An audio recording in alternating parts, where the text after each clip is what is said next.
is Tom Dillon, the Lifetime Liberal. Today is Monday, March 23rd, 2026. The title of this rant is Trump didn't taco. He didn't miscalculate. He succumbed. So I want to give a quick definition of to succumb: to yield to superior strength or force. And that's exactly what Trump did. Now, I want to point out the markets went up today. I think they're all going to go back down because I think it's all BS what Trump has been putting out today. He wants a deal. He needs a deal. He needs a deal quickly. He threatened to go after him today. Now he's saying, oh no, we'll wait another 5 days and I'll pretend that you're really interested in a deal. And then as that 5 day comes up, I'll say we're getting even closer. We're at 95% or whatever. But that's the nature. It's all BS on that. But I want to talk about what Iran wants and whether or not the U.S. is willing to succumb to those desires of the Iranian regime that is in power now. Again, I want to point out, I got nothing going for Iran, but they were attacked. And right now, if they can keep the Straits of Hormuz closed for months, that is detrimental to the entire economic world right now.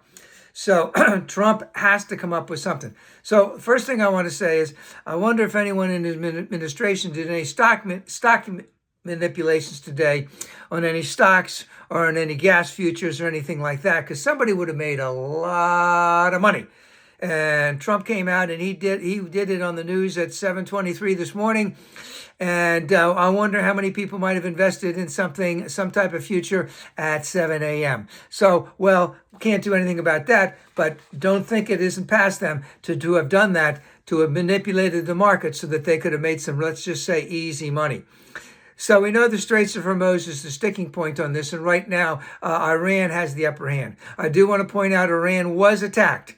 They have been bombed all over the place. They had been in negotiations 2 days before that attack. They had said that they had not been much progress, but they were willing to meet again. You know, diplomacy can take years. Diplomacy can take a long time. It doesn't happen.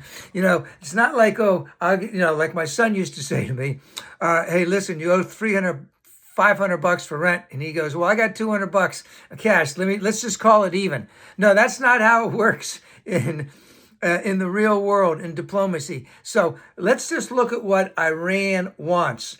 Number one, we know that they want assurances that they're not going to get bombed again, that they're not going to be attacked again.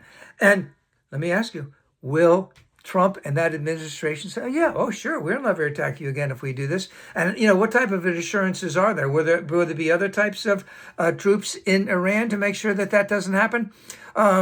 Next one would be, Iran has been pretty consistent that they're not going to give up civilian enrichment. Now, I don't know all of the details about all of the plans that have been in place, but we do know that Obama's agreement with Iran was working in terms of how much nuclear fusion they were making. I don't know, 3%, 20%, 60%, whatever it was. They were within the limits. Now, of course, Trump threw all that stuff out, and that hasn't been. And now, but the big thing is, regardless of all that, they claim they want to have it for civilian use. And will the United States say, hey, we want this Strait of Hormuz open, so yeah, you can have civilian enrichment. I don't know how much that is, 3%, 20%, whatever it is. It's not weapons grade uranium enrichment. The next thing that they want is they're going to say, no regime change. You got to stop knocking off our top people. I hate to say it, that sounds like a pretty legitimate type of a thing.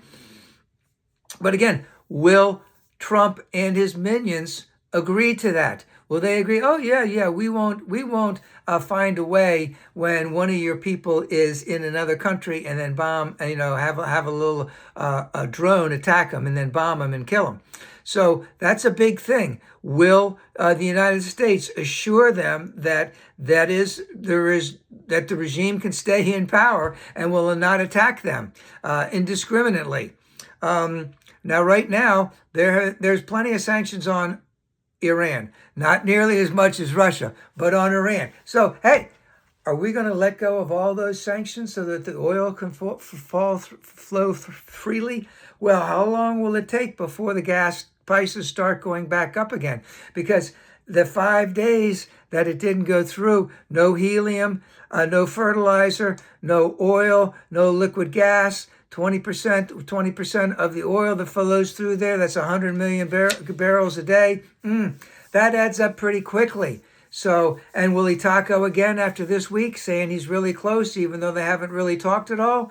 And will Iran really dick it out? Now, I'd like every one of you to tell me how you think about this, because hey, Iran, they're gonna negotiate hard. They've been bombed. They've been bombed all over the place. All right, that's another thing is will they want, how much reparations will they want? Hey, we were in negotiations. We were going to meet again on the day that you bombed us. We didn't start this thing. You did. We want reparations. I don't know. Will Trump and his minions do that? I don't know. I don't know at all. And I do believe there is some money in escrow. I know that we returned a couple $1 billion a little while ago to Iran. I can't remember exactly why it went into it might have been during the Iran-Iraq war. I don't know. It might have been in the Iranian Revolution. But I still believe that we have a fair amount of money. Will they want all of that back? So you tell me, will the United States say, oh yeah, we'll give you the money back that we've had in escrow and the European banks have had in escrow for a long time. We'll stop all the sanctions that we've had on you so that you can have that oil. So we will allow the oil, so oil can flow freely through the Straits of Hormuz. No regime change. We won't be knocking off any of your top dogs anywhere. We'll allow you to have civilian enrichment. And, just another thing on how long these things are going to take. Well, a lot of that stuff is under tons of rubble, all that stuff that has been bombed. Or did Iran transfer all of that stuff before they knew they were going to be bombed 6 months or so ago? And is it someplace else? How can Iran, again, they have to assure us, but we have to assure them that we'll let them keep that, let's just say, nuclear power for civilian use, meaning like nuclear power plants, etc. That is a lot to call for. I don't think, he miscalculated. He tacoed. All right. He succumbed to this because he has no easy way out of this. This is going not to take 5 days. It'll be lucky if it takes 5 weeks. And again, every day that this is happening is hurting the world's economy. And he's going to try and do everything to get away from this. And we must be firm and steady. And I say to my sisters and brothers on the conservative side again, this guy is taking us down. He's taking the whole world down. He has yo-yos who are working for him, and they're egging him on to do this stuff because they want this stuff. Netanyahu is egging him on to do it. This isn't the America that you voted for, Mr. and Mrs. Republican, who voted for this guy less than a year and a half ago. This isn't the America we want. We need to get rid of him.